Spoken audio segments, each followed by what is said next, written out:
Hello there, you filthy degenerates, and welcome to what I hope will be a brief tutorial video on something that I've gotten asked many times over the course of our Tenori Tigers BTA campaign, and that is how to get custom pilot portraits for pilots other than your commander.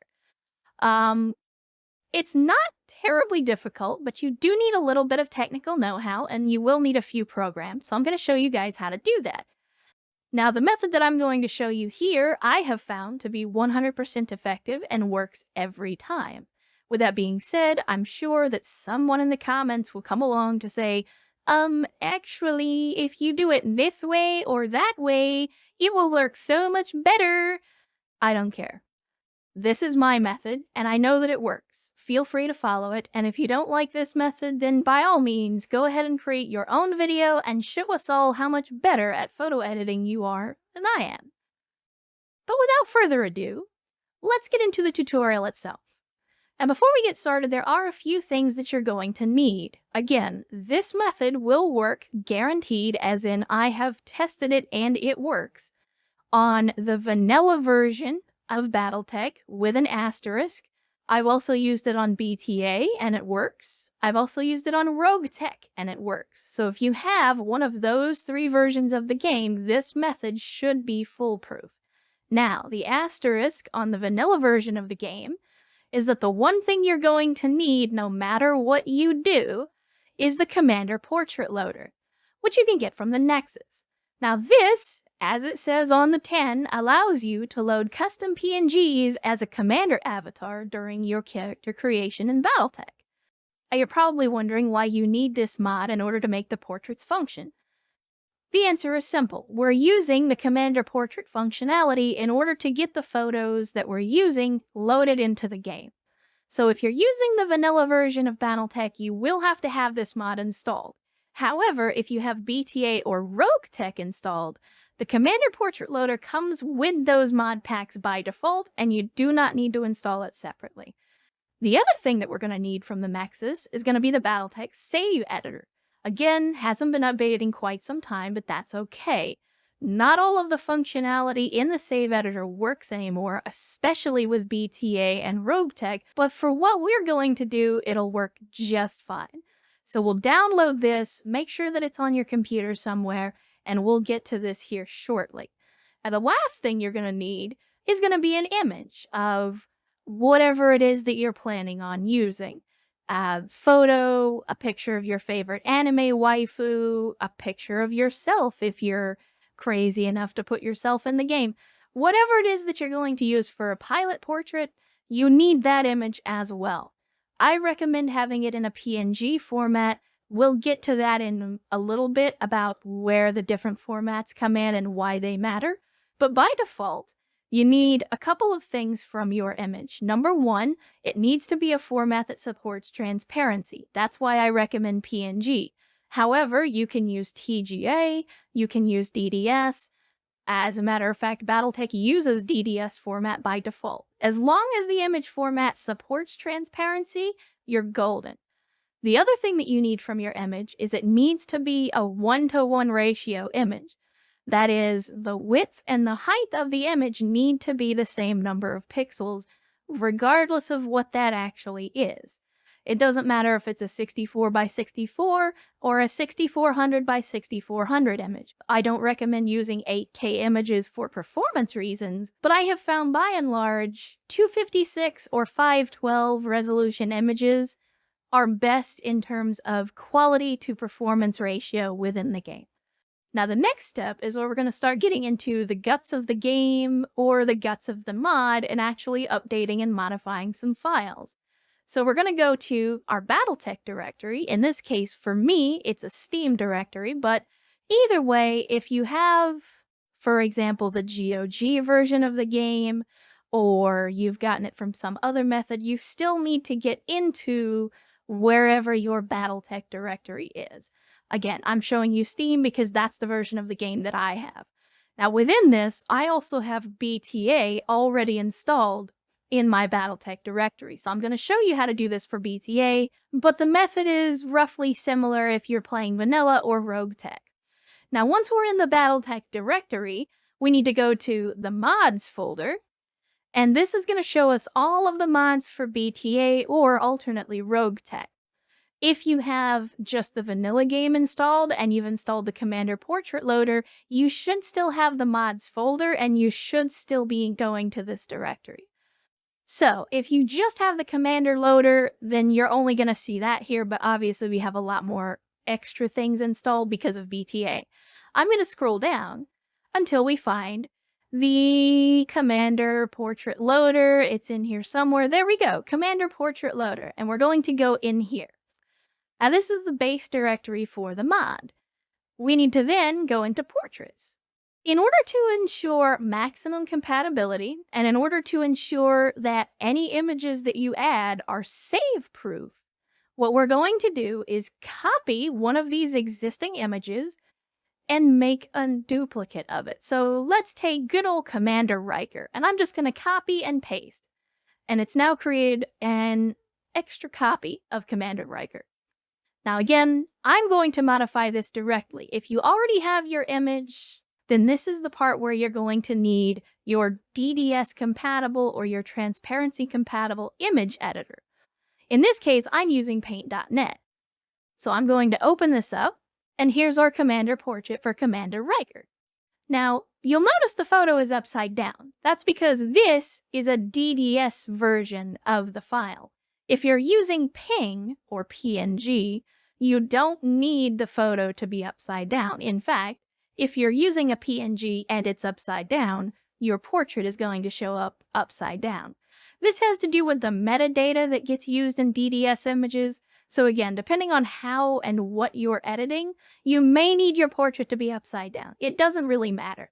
In this case, I'm going to, let's flip vertical so that we can get it the way we want it. And I'm gonna just, I don't know, I feel like we need to give Riker some devil horns. That seems like a good idea, right? So let's go red. We're gonna give him some devil horns here.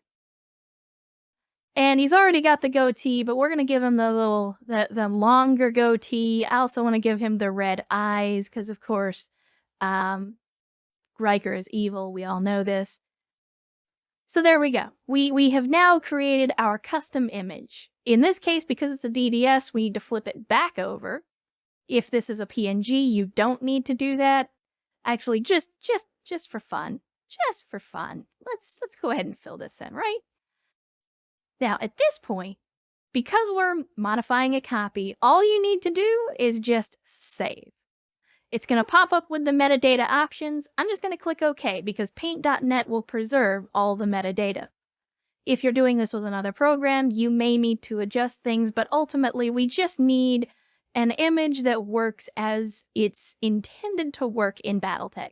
Again, if you're using a PNG with the Commander Loader, you don't have to worry about the metadata. So now that we've done that, I'm going to close out the photo editor, and here's our new photo.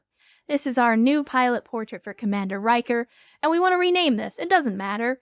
I'm just going to call him Evil Riker, because he's Evil Riker. The reason that we're doing this is because when you update BTA or Roguetech or whatever it is that you're using, all of these files are going to get checked and updated to the latest version. So if I were to just go in and modify the existing Riker portrait and overwrite this, then the next time I update the game, the photo is going to get changed back to its default look. By creating a brand new file, this is exempted from any updates. And what it means is you are future-proofing this image anytime the game gets updated. So if, for example, BTA rolls out an update tomorrow, I don't lose this image, and any saves that use this image will still be correct. So now that we have our image and we know what it's called, the next step of the process is to open up the actual save editor itself so that we can start modifying the portrait. So we'll go into the Battletech save editor, and this is what you should see when you open it up by default. Now, pay particular attention to the options in the upper left-hand corner to load and save and to scan installation. It's very important that you follow these next steps very, very closely, Because if you do not follow these steps exactly as I say, you can and will corrupt your save file, and you will be very unhappy.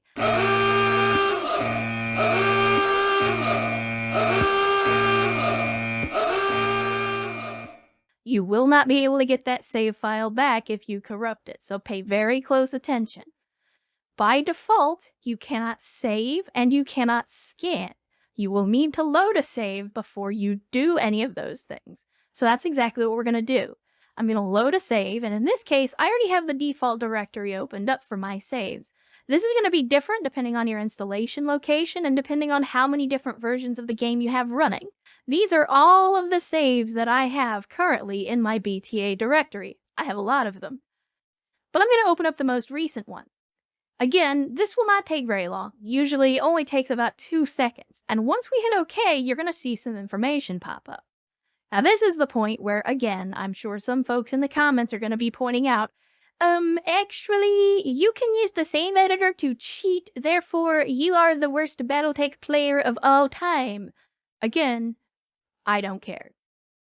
Battletech is primarily a single-player game, and whether you cheat or not, I pass no judgment. Cheat or don't. You can, and I have, used the save editor for that purpose.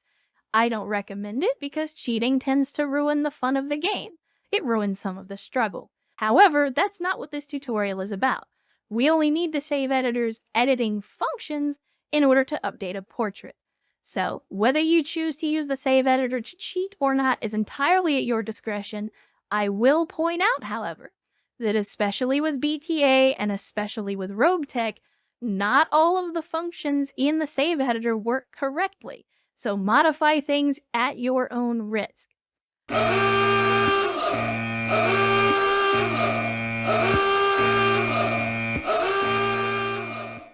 Either way, you'll see that we now have the option to save and scan. And this is very important. This is the part that if you do not do this, you will break your save. You need to scan the installation directory for Battletech. And again, by default, I'm in the Battletech directory because I already have the save editor set up. But if you have not already gotten this directory by default, you need to navigate to your baseline Battletech directory. It should look somewhat like this in terms of where the contents of the folder is. And hit select. It's going to give you another option. Now this is going to change depending on which method you're using. If you're using BTA or Roguetech, you're going to use modtech for your mod type by default, and it's selected by default. However, if you're using just the Commander Portrait Loader by itself without modtech installed, then you'll want to use the Harebrained Schemes mod loader. I don't recommend that, but this is the way to do it if you're choosing to use the Commander loader on its own. Obviously, you can use the save editor to edit default saves, and you can select no mods if you're not trying to change portraits. So keep that in mind. In this case, I'm going with modtech because we have BTA installed. Click OK, and it's going to scan again. It'll take some time, depending on how much data is actually there, but once the dialog box goes away, you should now be good. And this is the part where we're going to actually modify the pilots. By default, the save editor has the reputation and market access, the pilot editor, and the inventory. If you do not see the pilot editor, go to editors and select pilot, and it will bring up this tab. From this tab, you'll see that some of this stuff is blocked out. We can't select abilities, we can't change skills. That's because the save editor knows that this functionality does not work with BTA, and so it's disabled by default. Now what we need to do is go and select a pilot. And you can see, hey look, this is all of the pilots that we have in our current BTA campaign. And let's say in this case, because at this point we don't have a custom portrait for AFP, that we want to update AFP's photo. And if you're paying attention, you've probably already noticed down here where it says custom portrait. And if we choose to use the custom portrait by clicking the box, we now have the opportunity to type in a portrait. Whatever you named, your brand new future-proof image is the file name that you're going to put. It's just the file name. You don't even need an extension. So it does not matter if it's a DDS or a PNG or a GIF or a TGA or whatever format you're using. Just the file name. So I'm going to type in Evil Riker. And that's it.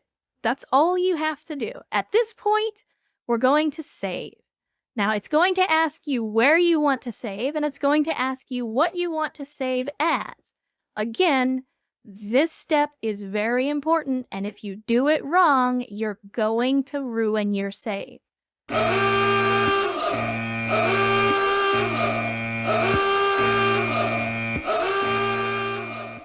My recommendation is to always back up whatever save you're editing before you edit. However, if you choose not to do that, you take your save in your own hands. By default, it's going to ask you to save the file as whatever you opened, and it will ask you if you want to overwrite. If you do this, your old save is gone forever, and if it doesn't work, that save is gone forever. Understand this before you click save. Forever.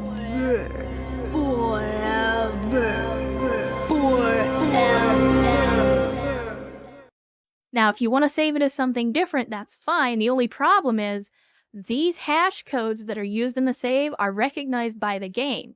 So if I were to save it as anything else, the game will not recognize this as a valid save and it will not load. So you have to save it as one of the existing save files. Which one is entirely up to you. In this case, I'm going to use the default. And I'm going to save. It's going to ask if I want to replace, and in this case, say yes. Now, if you're smart, like me, you'll have already created a backup elsewhere. If you're not smart, again, you may be ruining your save irrevocably. At this point, we wait. Eventually, the dialog will pop up. Now, this may actually take a while, depending on how big your save is, and depending on which mods you have installed, this can take up to 30 or 45 seconds. So just wait it out, and eventually it'll give you a dialog. And there we go. It took about 41 seconds in order for this to resave the data. We'll click OK, and at this point, we're done. So if we've done everything the way that we're supposed to, then our new Evil Riker should be available and should be replacing the original portrait of AFP in the game. So here we are in the game, and as you can see, AFP has now been replaced by Evil Riker, who I'm sure will bring death and destruction to friend and foe alike. Again, because we future-proofed this image by giving it a brand new name, updates should not break this as long as you do not change the name of the portrait in the save file and do not move the portrait from its directory. Now, there are a couple of issues to be aware of when using this method and using this to create your own custom pilots. The first is that the image data for the pilot portraits, even when they're custom portraits, is loaded at game launch. So if you update this photo or add another photo and update the save, even if you reload the save, new images and updates to existing images will not be loaded into the game. You will have to restart the game in order to see those changes. Now, if you're switching to an image that already existed in the directory when the game was launched, then you can change it with a save editor and simply reload the save. And the other issue to recognize, and I have mentioned it in stream before, but I'll bring it up in this tutorial video, is custom portraits are a one-way street. Once you have made a pilot use a custom portrait, you cannot uncheck that box. If you notice, back when we were looking at the save editor, that checkbox was grayed out once I selected it. So that means if you do, like I have done with Devious here, and make the mistake of changing the wrong pilot's portrait, you cannot get that pilot back to the ugly potato face that normally comes with Battletech random pilots. So you'll have to do kind of what I've done here, and I just renamed Devious to use one of the default portraits that comes with the Commander loader. I don't know why you would want the potato face portraits, but if that's what you're into, just know that, again, it's a one-way street. Once you go custom, you cannot go back. No, it's once you go black, you don't go back. That's pretty much it. That's the tutorial. So hopefully it worked for you, and with any luck, you'll have your own custom pilots out there fighting the good fight in no time. Because of course, everybody likes to have cool portraits in their game. After all, we did that for so many of our own pilots over the course of this campaign. So feel free to do that for yourself and go hog wild. There's no limit. As long as you can imagine it, you can make that pilot. So have fun with it. And hopefully you enjoyed. Hopefully the tutorial was helpful. And as always, I want to remind you that your life has value and that the world is a better place with you in it. Never let anyone tell you otherwise. And I'll see you next time.